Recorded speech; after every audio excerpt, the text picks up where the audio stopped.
آله وأصحابه ومن تبعه بإحسان إلى يوم الدين. أعوذ بالله السميع العليم من الشيطان الرجيم. بسم الله الرحمن الرحيم. الحمد لله رب العالمين الرحمن الرحيم مالك يوم الدين.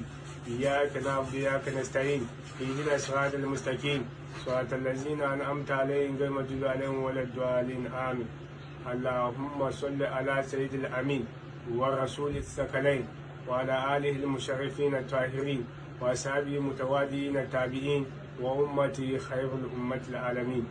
masu sauraron mu maza da mata, manya da yara, ko ina kuke cikin duniya duka muna gaida ku, sannunku da rana ko sannunku da yini ko ku lafiyar ku saboda bambancin yanayi da lokaci. Alhamdulillahi, mun gode ma Allah allazi hadana li hazal islam wa ma kunna linahtadiya laula an hadana Allah. Mun gode ma Allah wanda ya shirya da mu bisa kan wanga tafarki la ilaha illallah Muhammadu Rasulullah sallallahu alaihi wasallam. Ba don ubangiji ba da ina za mu ga musulunci ko ina za mu santa balle mu bi mu yi aiki har mu kai zuwa ga sira. Alhamdulillah, za mu ci gaba game da batun tafsirin mu. Mun yi tafsiri first day game da batun alkur'ani sura 1 verse 5, wato sura na 1 aya na 5 bisa kan English version.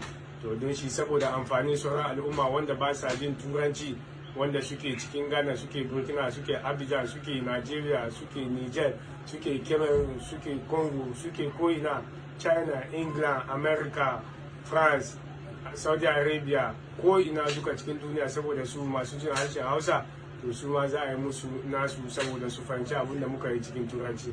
Abin da muka yi bayani ranar nan, kafin dai ci gaba, mu yi bayani game da batun ainihin lokacin asafin da asuba. Mutum ya tashi, don yana da muhimmanci, mutum ya tashi ya kamata ya san ainihin lokacin da zai stop shan ruwa, zai takaita shan ruwa. Ya san wannan lokaci kaga zai taimaki cikin azumin shi. Kamar kan da muka duba shekara bana, mun duba kamar shekara abun ganin lokacin ya yi accurate, ba wani matsala bisa kan lokaci. To dai shi as usual kamar kan da dai aiki yake tafiya bana, za a sha abun ga za a takaita wato asafin 4:45 approximately, kamar 4:45 karfe 4:45 ya kamata ko me kake yi ka tsaya ko ka takaitar da ci abincinka. Amma in dai ya kawo wani matsala ko akwai wani abu, ka iya ka kara minti 5 bisa kai. Amma lokacin da ake sallar asuba kaga bai dace mutum ya ci abinci zai azumi, kamar wato ka shiga cikin azumin da kai shi kenan. To dai shi wanga yana da muhimmanci sosai. Banda shi kuma na biyu, abun da muka yi cikin English version shine game da batun ainihin lokacin da za a sha ruwa, za a bude baki. To wannan ne akwai gwagwarmaya da yawa, mutane da yawa. Lokacin nan ya kamata a duba cikin lokacin, musamman wanda suke cikin arewacin Ghana, northern part of Ghana, sun iya su sha ruwa wajejen 6:23, 24, 25 zuwa har 26, 27. To amma dai wanda suke nan cikin ya sunan shi suke ta wajejen arewacin Ghana, ta sajin southern part of Ghana, 6:20 zuwa 21. Amma exactly 6 o'clock, 6:10, 6:05 mutum ka sha ruwa, ina ga kamar bai dace ba.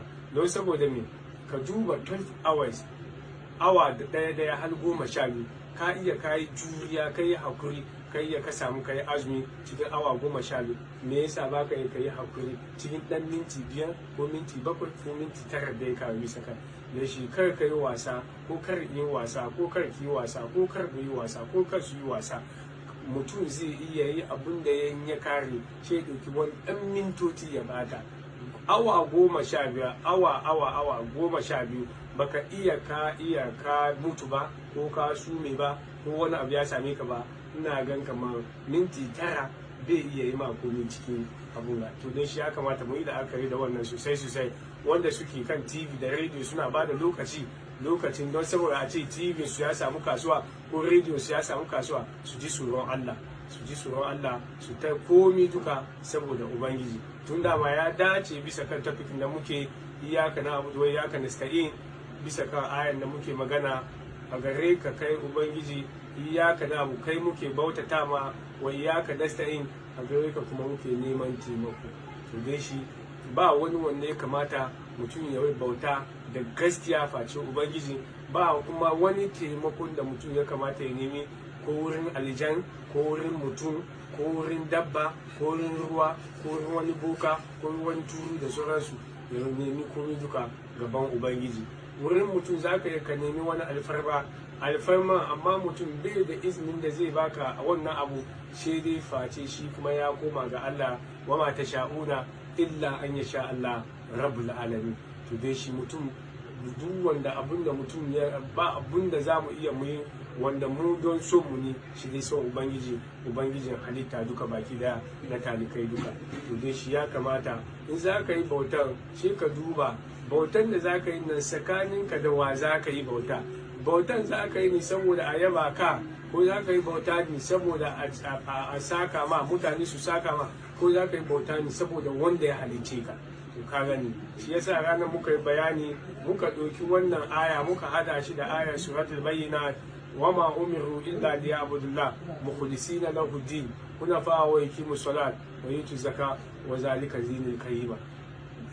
Ba umurce ka ba ya kai annabi Muhammad sallallahu alaihi wasallam da duk mai jin magana ko sakon littafin na shine alqur'ani illa liya'budullah, face ka bautaci Allah halisan liwaji halisan liqalbi, ka yi tsakaninka da Allah da tsakaninka cikin zuciyanka, ka sarkake zuciyanka ka bautaci Allah, kar ka bautaci kowa, kar ka yi don saboda kowa. Duk wanda zai yaba ka ladan ka bai iya baka lada, bai iya baka aljanna, bai iya sa ka wuta, bai iya fita kai wuta. Ba wani abun da wani halitta zai yi ma ban da wanda ya halicci halitta. Ka yi shi mukhlisina lahu din nafa wa yuqimu salata wa yutu zaka wa zalika dinul qayyim. Bayan kayi wannan in ka kare wato tauhidi kina na la ilaha illallah muhammadu rasulullah sallallahu alaihi wato saba sansan ihlasi shi kina in ka kare shi ka sai da sallah bayan wannan da azumi da sauran abubuwan da ya wajabta da kai da ya kamata ka yi wanda zai cika ma musuluncin ka baki daya. To wannan ke nuna cewa ihlasi shine ainihin abunda dan adam ya kamata yana da shi. Imamu Shamsuddin Zahabi rahimahullahu ta'ala wanda ya buga littafin shi cikin littafi sai yana tambaya karshen littafi yana tambaya sai min alamin nubala sunan littafin kina wanda ya kawo labarin musulunci duka wato wikipedia musulunci baki da yake rahimahullahu ta'ala. Da mutum guda ya zauna ya buga wikipedia, ba association grammarians, ba association historians, ba association psychologists, geographers, agriculturalists, shi kada ya gama komi da komi musulunci. Allah saka musu da alheri.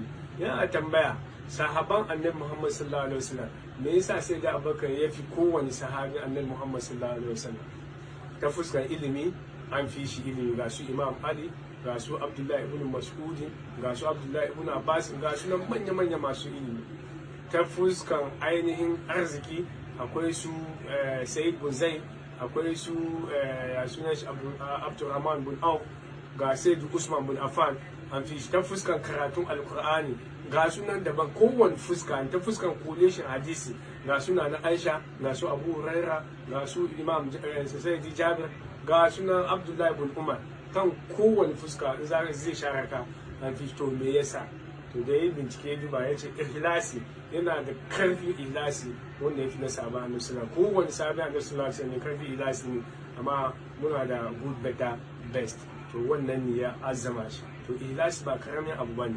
Yawancin da manyan sarakuna wanga masalan tauhidi da ihlasi, kaga na mace komi in za ta yi shi in za ta yi wankan da za ta yi don saboda mutane ne, za ta ci abinci saboda mutane, in za ta fita saboda komin ta za ta yi saboda mutane ne, za ta ba da sadaka ko za ta gidan suna shi a ce kamar kowa ya ce ita bata ce ba ko ba ta lafiya ce ta mata ta ce, ba wai don saboda wani abu ba, don saboda mutane su yawa. Mutum bai da wuta bai da aljanna. Don shi mata ku ji tsoron Allah, ku yi komi duka saboda Allah, ku yi komi kawai wani wanda zai samu ba shi ba. Ka ji lahira ka gan file an kawo wani file kamar kan da annabi Muhammad sallallahu alaihi wasallam ke magana cikin hadisin Buhari da Muslim, ga mutum ya zo ran tashi alƙiyama ba komi cikin takardun shi saboda abubuwan da ya duka riya ne yayi ne ma mutane don su gani. Manyan masu kudi kaga ya bada kudi a yi announcement a ce alhaji kaza ya bada kaza, cakin kaza ya bada kaza, ya yi kaza, amma ba wai yayi ne don saboda Allah ba, yayi ne don saboda a gani. To wannan ba wani amfani. Wa kadinna ila ma amilu na fajalna hama'an mansura, komin da ya duka ya tarwase ya zama kamar kura, wasassun kura, bai da wani amfani. to shi ya kamata a yi za ka yi komi duka a yi komi zuwa ga Allah. Yana da kyau mutane